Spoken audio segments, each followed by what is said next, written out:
All right, let's jump right in. We're about to pull back the curtain on something different. A new kind of threat that works completely in the shadows. This is all about what we're calling AI's shadow operation. Seriously, think about that for a second.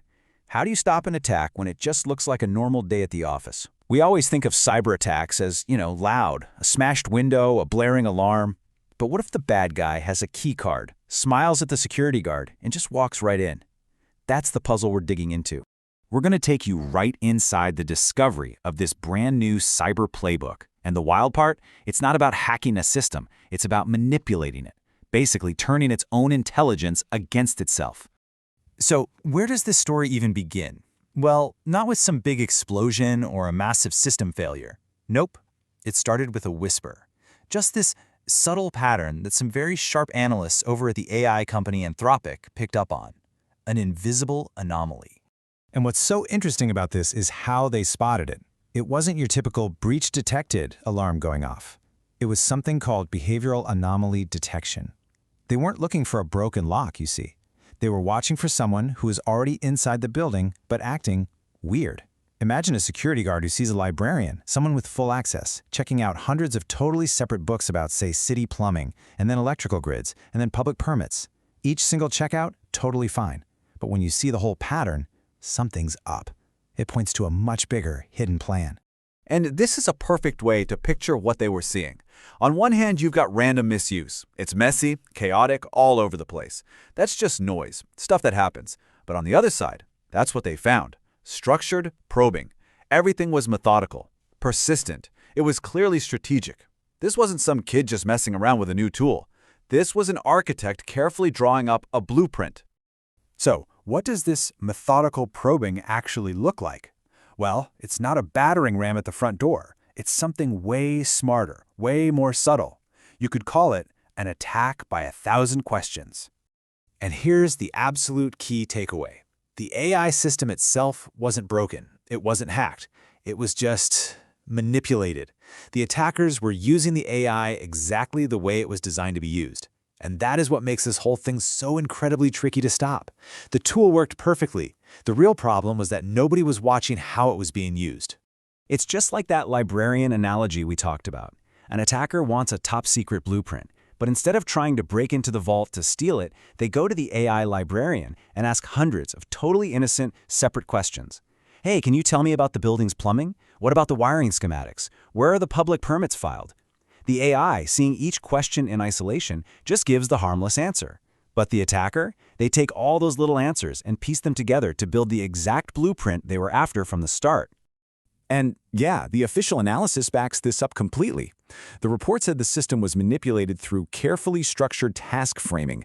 It's all in how you ask the questions, right? You're basically exploiting the fact that the AI can't see the bigger picture, your true intent. So who were they after? This was anything but random. They were probing about 30 different organizations. And look at the sectors: tech, finance, government, industrial. These are the heavy hitters. This wasn't a smash and grab for a quick buck. This was strategic intelligence gathering. It's classic espionage, just rebooted for the AI age. Okay, this is where we zoom out a bit, because this isn't just a clever new trick.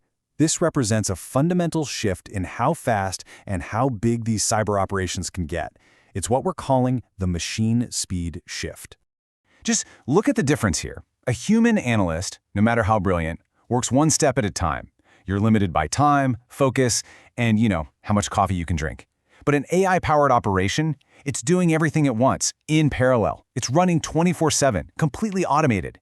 The human isn't the one in the trenches digging anymore.